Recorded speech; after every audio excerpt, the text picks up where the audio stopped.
If your iPhone won't charge past 80% or the 80% charging limit feature isn't working properly, don't worry. In this video, I'll walk you through a few simple solutions that usually fix the problem. First, open the Settings app and go to Battery. Then tap on Charging. Here, make sure Optimize Battery Charging is turned on. If you don't want the 80% limit, you can also toggle it off from the same menu. For many users, this quick check solves the issue. If it still doesn't work, let's try another fix. Go back to Settings, scroll down, and tap Privacy and Security. Then select Location Services and make sure it's enabled. Now scroll to the bottom, tap on System Services, and check that both System Customization and Significant Locations are turned on.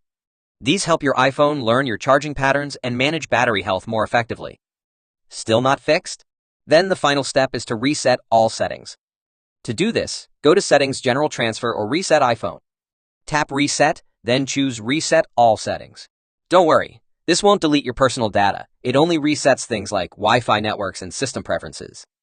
Once the reset is done, go back to Battery Settings and turn on Optimize Charging again. In most cases, this completely resolves the 80% charging limit issue. And that's it.